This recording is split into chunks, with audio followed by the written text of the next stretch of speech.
I built $1 million real estate business without ever needing to buy, sell, rent, flip, or wholesale any actual real estate. And I'm gonna explain, first of all, how that's even possible and how I did it when I had no experience in real estate to begin with. It all started back in 22 when, for reference, I had been living in a van for the past year. And when I say living, I mean like sleeping, cooking, fully living in a van. And at that point, I had no experience in real estate. I had never purchased a house. Nobody in my family owned any rentals. I didn't know any agents. Like, we're talking ground zero here. The only thing I had was a love for finance and money and investing. And that had manifested in me trying pretty much every other way of making money that you may or may not have heard of, like buying stocks, day trading, drop shipping, Amazon stuff, any of those like make money online things. I tried it. And I was doing that while we were living in the van. That was like my little combo, right? It didn't cost that much money to live in a van. I was trying this other stuff out. Although I did make some money doing things, and specifically day trading, started making some money, but then I lost even more money. And so really quickly, I failed at that and I had to get a real job. I know, a real bummer, right? And that was a year after I got out of college. And because I come from such an adventurous background, like everybody in my family travels a lot. My friends from college all still travel a lot and don't really have traditional jobs. I wasn't wired for the traditional route, but I went and got a real job because I wanted to use my degree, I thought, but also just actually make money, right? But I knew that I wasn't going to be able to do that for very long because it wasn't really in my DNA. Everybody I knew was traveling around. So I started reading real estate books and listening to real estate podcasts. The Bigger Pockets podcast was the first one that I picked up on. Some of you may have listened to that. It's like the OG of real estate podcasts. And I was listening to that because I had heard that quote, and I don't even know the exact quote, but it's like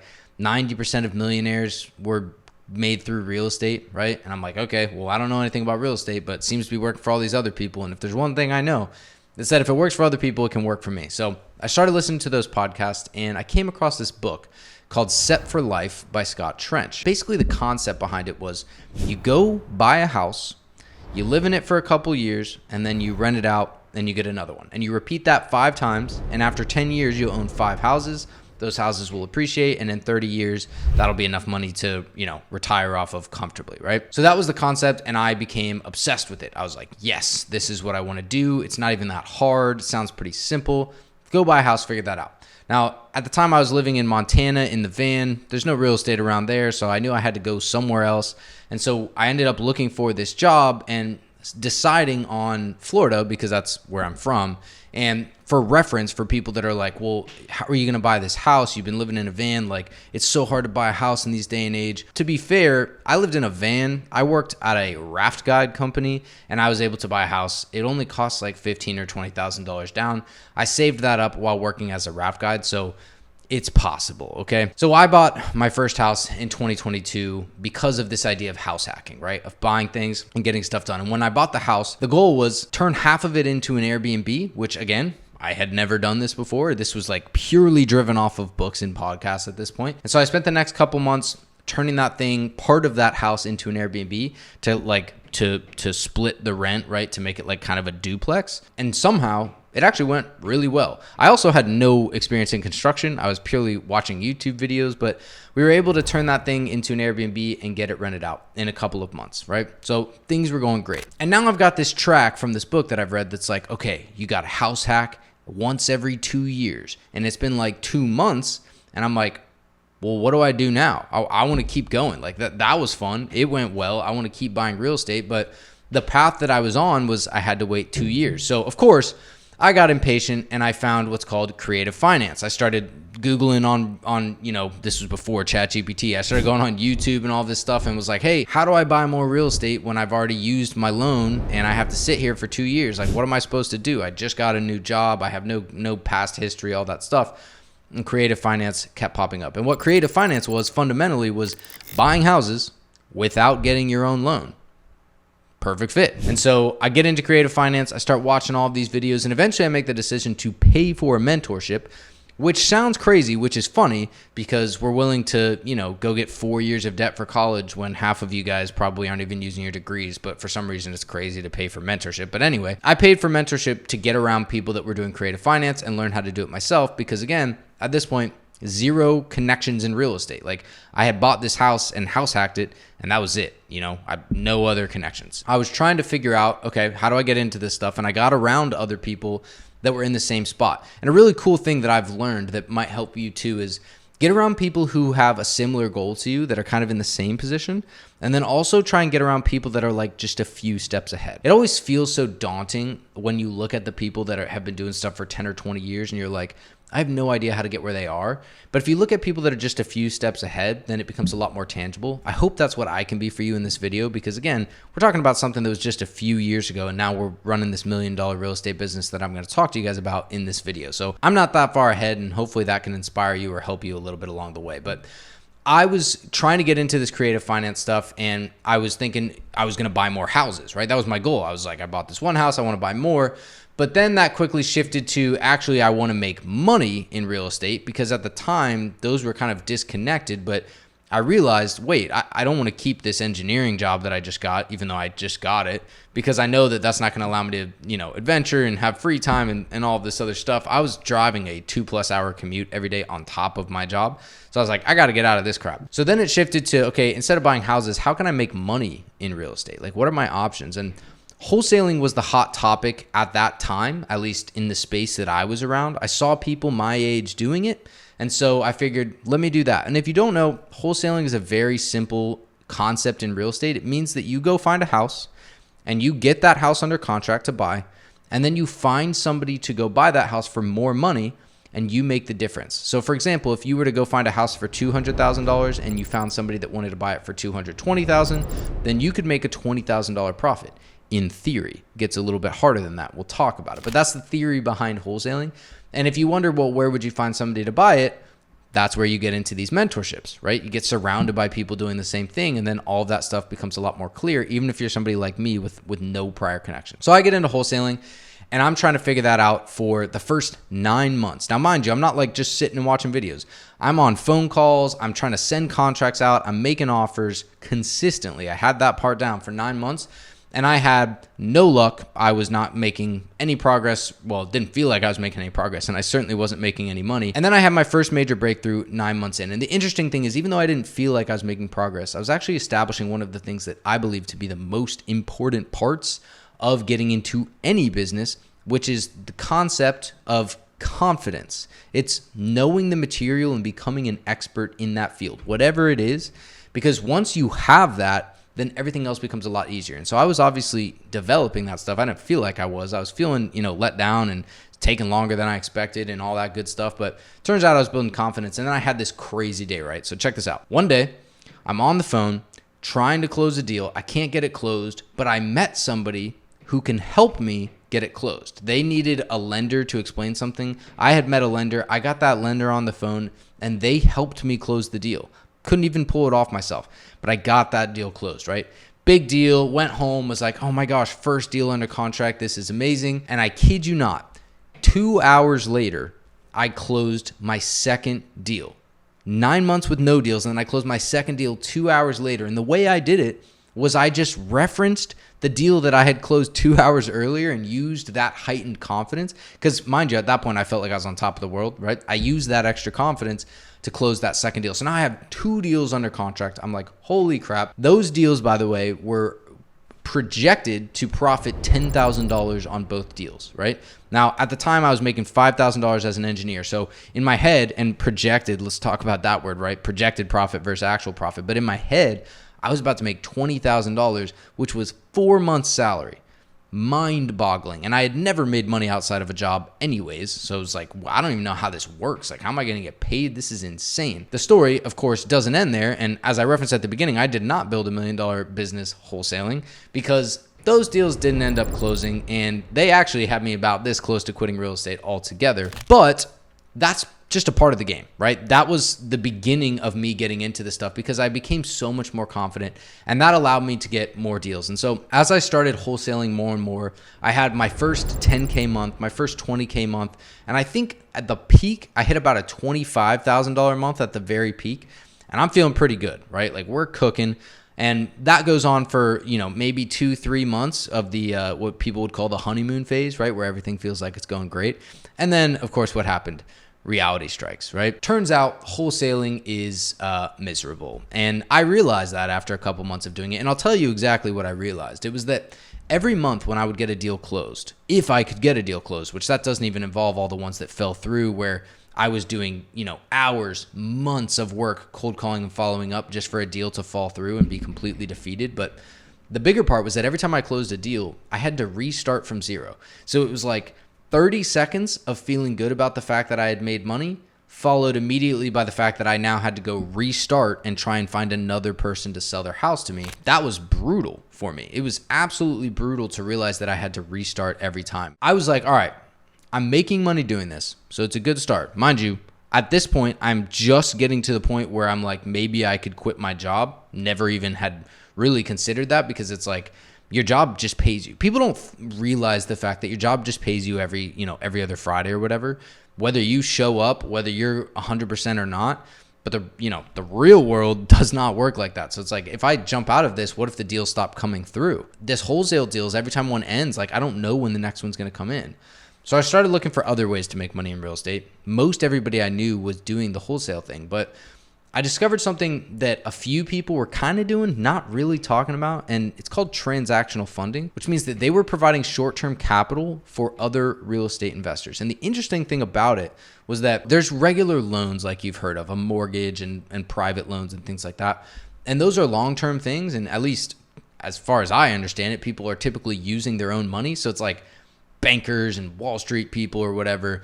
And I was not that dude. I was just getting started, right? I didn't have any money. But I saw people doing these transactional loans where they would be making, instead of making, let's say 10% a year maybe on a loan, they would make 10% in a week. And on top of that, the people that I was running into weren't using their own money to do that. So I'm like, okay, this is something that I could not use my own money to do. I could make 100 times more returns. Like, is this too good to be true? How do I get into it? Sign me up. And so I'm starting to look into this transactional funding idea, right? And what I'm noticing is that the difference between that and wholesaling was that the wholesaling, like I keep talking about, it restarted every time, but the transactional funding, instead of working with homeowners and then every time they sell their house to you, you're done, you would work with investors, which means they go out and find the deals and then they just bring it to you every time and it repeats. That was what I was like, okay, this might be something that's different than what I'm doing now that could actually allow me to quit my job because it'll be more consistent. That's why I jumped into it. It was really small at the time. It was really niche, right? Like not a lot of people were and are talking about this stuff. And yet it's how I built my $1 million business. And this is how it happened. At first, I just started doing it on the side. I was just finding a few people here and there at local real estate meetups that needed capital funded. And I learned how to actually do that, right? I became confident in the subject. I learned how to fund their deals quickly and profitably for them to help them scale their business. And over the next 2 months, I was able to get to a point where I was making $5,000 a month with this second thing. I still was trying the wholesale on the side, but I also had this transactional funding thing that was making me $5,000 because that $5,000 matched my income as an engineer. And because unlike wholesaling, it was recurring because they would just come back. These people kept coming back to me again and again. And me being, maybe a slight, actually not slight, being a risk taker, I just ended up quitting my job pretty quickly. I was like, this income matches this income. It came back again the next month. I put in my notice. I was like, I'm out of here. I don't want to be an engineer anymore. I still miss being an engineer a little bit, but I didn't miss all the drives and the time and, all that stuff. And so I quit my job based off of that, right?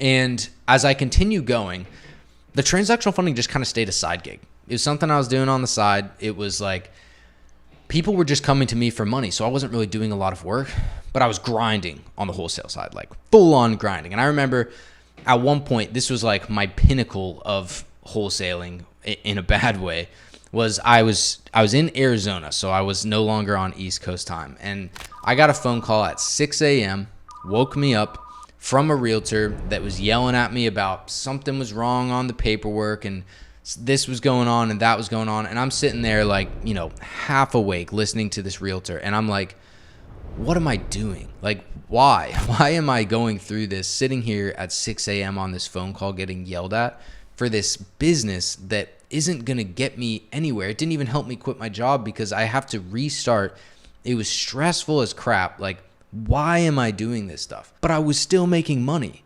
So it was this weird give and take that I couldn't really get out of like, well, I'm making more money, way more money than I would have made at my job. I'm making more money than I was doing transactional funding at the time. This was my business. This was my bread and butter. And I couldn't just get out of that, right? And that led me to, thank goodness, one of the most pivotal moments of my journey so far. And that was in January of 2024. So again, 2022, no real estate experience, bought that first house hack, did not make $1 million off of that, that's for sure, but learned a lot, got into the wholesaling, started making some money off of that, had a 10K month here and there, peaked at like maybe a $20,000 or $25,000 month, not consistently, and then now I've started making $5,000 in my transactional funding, right?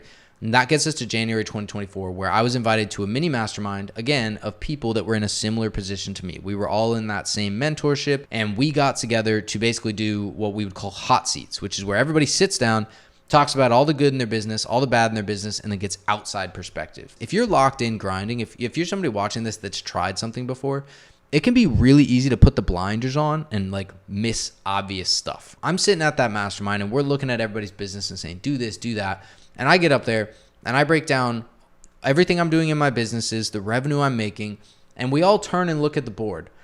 And it says, all right, this month I'm projected to make, I think it was $20,000 transactional funding, and I'm projected to make $20,000 wholesaling, right? It was going to be a record month for me. That was my projection.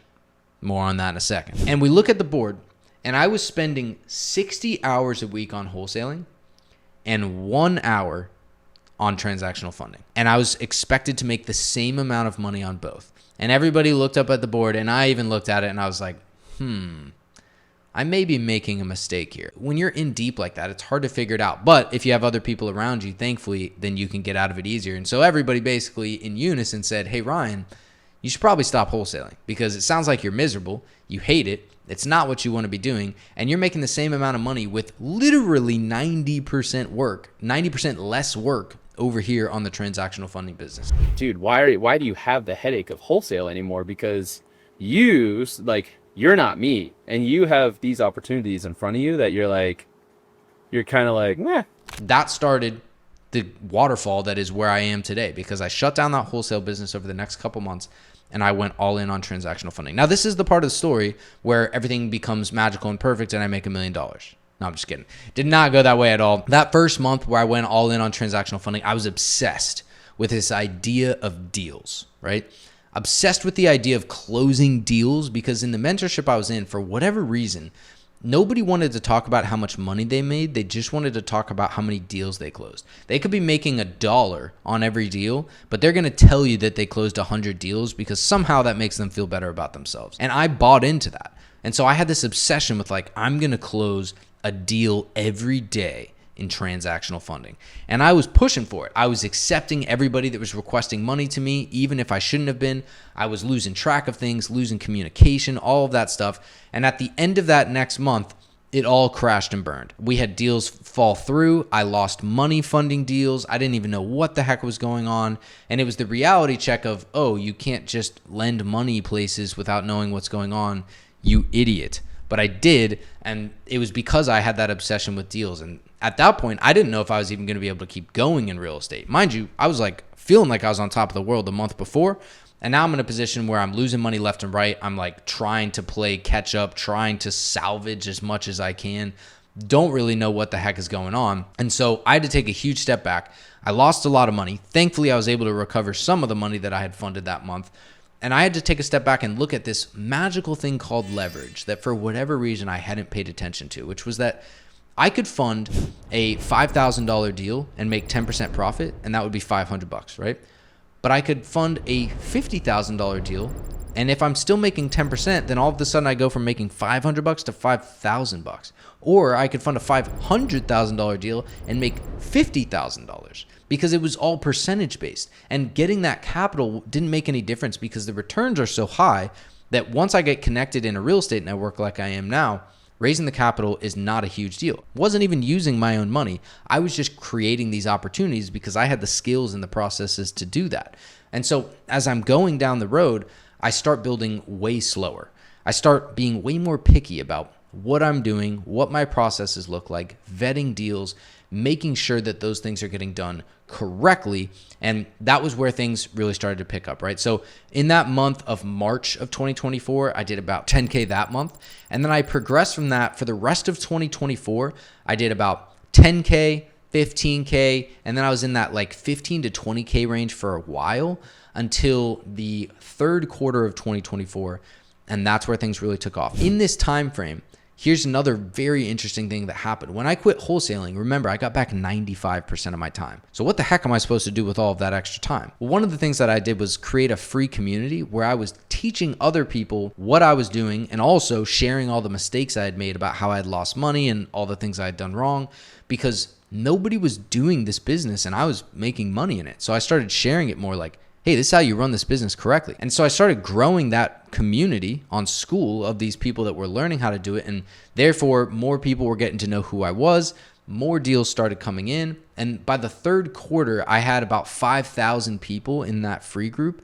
And we were hitting $40,000 to $50,000 months by that third quarter of 2024. And as 2024 went on, $50,000 months was about what we were hitting there, which again, to be clear, 2 years before, no real estate experience. I was making $5,000. So I don't even know what the heck to do with myself. All I know is keep going, stay focused, don't switch paths, right? That's all I was focused on. And I'm hitting the 50K, and I know to make $1 million a year in my business, you have to make about $87,000. And so I was right there. I was like, if I can make $87,000 a month, this is $1 million a year business. That's crazy. And we were hitting $50,000. And then we stumbled on another strategy in transactional funding. And I call it the stack method. And it's something even more niche. In fact, I currently have the only system of anybody I've ever met or worked with that consistently can fund deals in this way, the stack method. And as I introduced that, that's when my business really started to take off, because in March of 2025, I hit my first $100,000 in profit month using this exact strategy, using the stack method along with the other funding techniques that I was using. And that 100K month, that means I'm on track to do 1.2 million, right, in a year. But of course, that was a couple months ago. And as I'm filming this, we are now breaking $150,000 months and pushing for $250,000 months, all using this transactional funding strategy. Not because I just stumbled upon it and it was all magical, right? Because I tried everything else. And even when I didn't know what the heck I was going to do next, I knew that I was going to keep going with this real estate thing because I knew that it worked, right? And that was what was so important to me. And some of these deals that we're funding is, one of the things that I'm funding is EMD, right? So an investor comes to me and they say, hey, I need you to fund the EMD. EMD stands for earnest money deposit. It's used on every real estate deal. It's usually like 1% of the purchase price, right? It's kind of like a down payment of sorts, a small one. You might be asking yourself, because I get asked all the time, well, who would need you to fund something like that? Couldn't they just fund it themselves? And the answer is yes and no. If they are a brand new investor that has no money, then they are not somebody that I want to be working with, because that means that they don't have any experience. They're probably not going to close their deal, and therefore it's putting me at a lot of risk. So I don't like those deals. But you can also run into investors who are buying a lot of properties. Maybe they're fixing and flipping a bunch of properties or things like that. And those are the people who, if, let's say they need $5,000 in EMD, but they buy 10 properties a month, that's $50,000 that they could be using to run their business that's just going to be sitting instead. And so that's where I can come in and fund the money. And that's one of the things that I do. I'll fund those earnest money deposits for high-level investors to get that done. Another thing is that people will come to me and say, hey, Ryan, I have this property under contract for $500,000. I'm going to sell it for $550,000 and make 50 grand. Crazy, right? But in order to do that, they'll use what's called the double close strategy, which means they're going to close on the property and then immediately resell it. But in order to do that, they have to close on that first property for $500,000. That's where I come in. I'll provide that $500,000.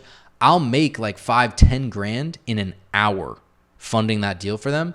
But if I didn't do that for them, they wouldn't have the ability to make 50 grand. So they're stoked to pay me. It's a win-win, right? And again, if you're like, where do I get that money? I have free communities that are filled with money. That is where I get the money to fund those deals. If you can make that much money in an hour, I promise you making money or raising the money will not be the problem. And then the stack method deals is something where somebody goes and buys a property normally and they're going to get it under contract and go get a loan. But instead of bringing their own down payment, the seller will actually do what's called a seller finance or a seller carryback for the down payment amount. But just like the double close, the seller can't do that until after the first transaction closes, which means that they need to come up with the capital in order to get that down payment first before they go close that thing. And that, again, is where I would come in. So that's the 3 scenarios of deals that I'm funding in this transactional funding space. And so if you want to learn more about how I find leads for deals like these, I did a live presentation on my entire strategy in this video right here, so you can check that out next.